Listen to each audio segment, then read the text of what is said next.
लोग उठाइए, बोलिए हालेलुया, हालेलुया।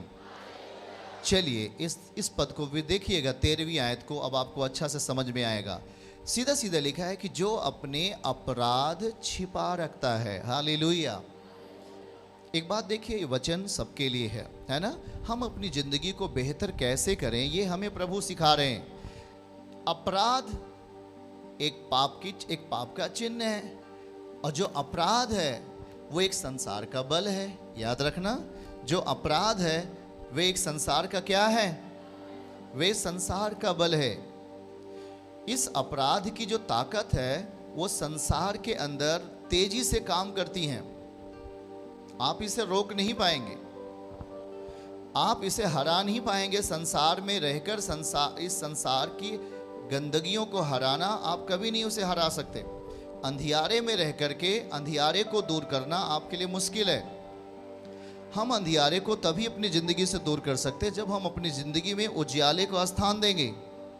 सीधा सीधा लिखा है, जो अपराधों को छिपा रखता है। छिपाने का दूसरे शब्दों में, सही शब्दों में इसको सीखें तो अपराध को अपने अंदर पालने देना, अपने अंदर उसको सेफ्टी रखना, अपने अंदर उसको सुरक्षा देना।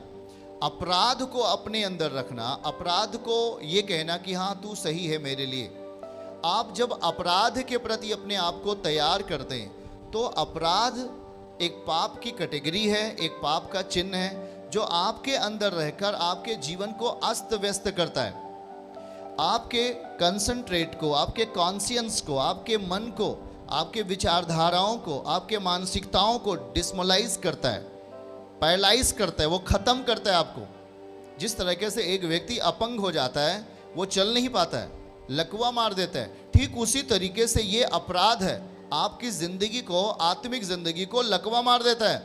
आप फिर किसी भी उस डिसीजन को, किसी भी उस निर्णय को जो आपको आत्मिक लेवल पर ऊंचा उठा सकता है, आप उस निर्णय को अपनी ज़िंदगी में नहीं ले पाएंगे। और किसी ने कहा कि मैंने निर्णय नहीं ले पाया, किसी ने कहा कि मैं वहाँ पर कुछ नहीं बोल सका, किसी ने कहा कि मैं उस काम को नहीं कर सका। क्यों मालूम है? कहीं न कहीं ये अपराध जो आपके अंदर है, इस संसार की जो एक स्वभाव है, इस संसार का जो एक नेचर है, इस संसार की जो परिस्थिति है, वो आपके हार्ट के अंदर, आपके कॉन्शियंस में, आपके मन के अंदर कहीं न कहीं वो छिपी हुई हैं। और ये आपकी एक मर्जी है, आपकी एक वासना है, आपकी एक इच्छा है, जिसके कारण वो चीजें जो अपराध के रूप में हैं आपके दिमाग में छुपी हुई है। और जब ये अपराध आपके दिमाग में छुपेगा, आपके शरीर के अंग अपराध करेंगे, आपके शरीर का अंग अपराध करेगा, आप उसे कभी भी बाहर नहीं कर सकते, कभी भी नहीं। इसलिए मसीहत आपको खराई की बात बता रही है। आप इस संसार पर जयवंत कब होंगे? यीशु मसीह ने कहा, मैंने तुझे जयवंत से बढ़कर बनाया है। तो बनाया है कैसे? कैसे बनते हो? बनाने वाला कोई हमें कैसे बना सकता है? जब तक कि हम अपने आप को उसे ना दे दें। सही है कि नहीं? कुम्हार मिट्टी को क्या करता है? उसे रूप देता है, उसे डिजाइन देता है कि नहीं देता? क्या मिट्टी दूर भागती है? क्या मिट्टी अपने आप को छुपाती है? पर वो मिट्टी अपने आप को समर्पित कर देती है। किसके लिए? उस कुम्हार के लिए। बोले कुम्हार के लिए। यिर्मयाह यही लिखता है, कुम्हार के लिए वो समर्पित कर देती है और कुम्हार उसे डिजाइन देता है। बोलो डिजाइन देता है। आज वैसे ठीक उसी तरीके से दो चीजें हमारे सामने दिखाई देती है इस दुनिया में। एक संसार का रूप है और एक परमेश्वर का, परम धन्य परमेश्वर का रूप है। अब आपकी इच्छा क्या है? याद रखो, सनातन कालीन परमेश्वर, सनातन से ही उसने मनुष्य की इच्छा पे सब कुछ छोड़ा। अगर परमेश्वर अपनी इच्छा दे, अपना दबदबा दे, अपना वहां पर बल दिखाए, तो मनुष्य की इच्छा काटी जाती है। पर परमेश्वर ये नहीं चाहता। वो चाहता है कि मनुष्य के अंदर बुद्धि है और वो खुद इस बात का निर्णय ले, क्योंकि उसी के बुद्धि के अनुसार उसका निर्णय किया जाएगा, उसका जजमेंट किया जाएगा। ये लोग ना कह सकें कि परमेश्वर ने गलत किया। बाइबल कहती है परमेश्वर किसी की परीक्षा नहीं करता। याकूब 1 अध्याय 12 से लेकर 14 तक अगर पढ़ें तो बाइबल लिखता है कि खुद की वासनाएं, खुद की इच्छाएं, खुद की अभिलाषाएं हमें एक बड़े परीक्षा की ओर लेके चली जाती। परीक्षाएं परमेश्वर कभी नहीं लेते। हम उसकी संतानें हैं, पर हम परीक्षाएं हमारी जिंदगी में आ जाती हैं। याद रखो कि ये अपराध जो बाइबल दिखा रहा है, ये अपराध एक संसार की कैटेगरी है, एक संसार का एक प्रकार है। दिखाइए उसको 13वीं आयत को फिर से। जो अपने अपराध छिपा रखता है उसका कार्य सफल नहीं होता। हाथ उठा के बोल, जो अपने अपराध, आपके अंदर यदि अपराध है तो उसे अगर आप सुरक्षा दे रहे हैं, उसे अपने अंदर जगह दे रहे हैं, तो लिखा है कि उसका कार्य सफल नहीं होता। सुन लेना ध्यान से भाई बहनों, ऑनलाइन भी जितने लोग हो सुन लो। आप अपनी जिंदगी में सफलता पाना चाहते हो, वो सफलता कुछ भी हो, वो चीजें कुछ भी आप अपनी जिंदगी में पाने के लिए आप अपने आप को तैयार कर रहे हो, मसीह के सामने अपने आप को लेके आ रहे हो। पर ये देखो, इस संसार में जो एक अपराध है, जो एक पाप है, जो आपके कार्यों को पूरा नहीं होने देगा, सीधी सी बात, वो लिखा है कि उसका कार्य सफल नहीं होगा।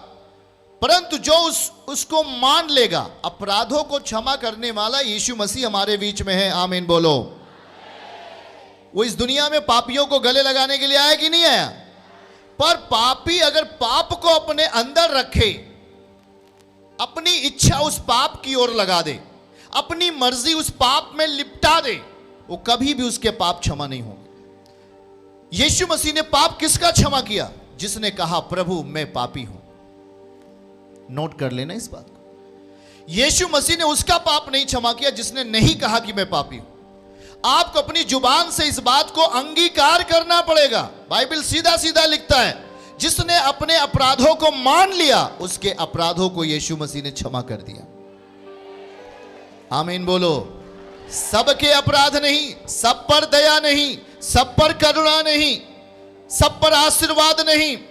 सीधे सीधे दाऊद कहता है भजन 28 उसके 9 में, वो निज प्रजा के लोगों के ऊपर आशीष देगा, वो निज बेटे बेटियों के ऊपर आशीष देगा।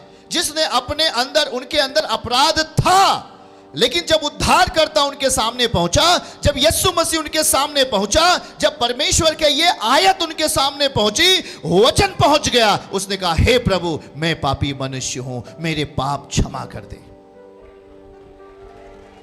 और जब आप अपने पापों को मान लेते हो, इस अपराध की ताकत आपके अंदर टूट जाती है।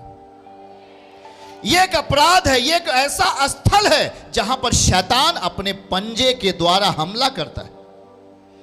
यह अपराध एक ऐसी जगह है जहां पर शैतान अपना जहर 100% ताकत से विस्तार करता है। आप रोक नहीं पाओगे शैतान को अपने जीवन में काम करने से। आप रोक नहीं पाओगे, आप अपने बच्चों में रोक नहीं सकते, अपने फैमिली में उसे रोक नहीं पाओगे, क्योंकि यह अपराध शैतान की काम करने की एक जगह है। यह शैतान का कैरेक्टर है अपराध कराना, शैतान का चरित्र है। जैसा परमेश्वर का एक कैरेक्टर है पवित्रताई, वैसा शैतान का भी एक कैरेक्टर है अपराध। अगर आप अपनी जिंदगी में अपराध को रखते हैं और उस अपराध को अपनी जिंदगी में अंगीकार के तहत अगर अपने अंदर दिल में जगह देते हैं, तो शैतान का पंजा, उसके हाथों के बड़े बड़े नाखून आपके शरीरों में धंसते, आप कुछ नहीं कर पाते। मालूम है क्यों? क्योंकि हमने उसको जगह दे दिया अपने अंदर। एक बहन आती थी और वो, उसकी उम्र 18 से 19 साल लगभग थी। जब वो रात में सोती थी, शैतान उसके पूरे शरीर के ऊपर अपना पंजा मारता था। और ये कोई स्वप्न ही नहीं था, परंतु जब चर्च में आई, उसने अपने हाथों को दिखाया, अपने पैरों को दिखाया, उसके पूरे शरीर के ऊपर यह था शैतान के घाव। स्वप्न में वो क्या देखती थी? कोई शैतान आता है और उसे डिस्टर्ब करता है, उसे पाप का शिकार बनाता है, और उसके निशान उसके पूरे शरीर के ऊपर दिखाई देते थे। ये बात सोच लो आप। और जब वो जिस दिन चर्च में यहां पे आई, खुदा ने उसे छुआ और वो चंगी हो गई। हालेलुया। परमेश्वर आत्मा है, जब वो अस्तित्व में है तो शैतान भी आत्मा है, वो भी अस्तित्व में है, आप नाकार नहीं सकते। आप ये नहीं कह सकते कि शैतान नहीं है।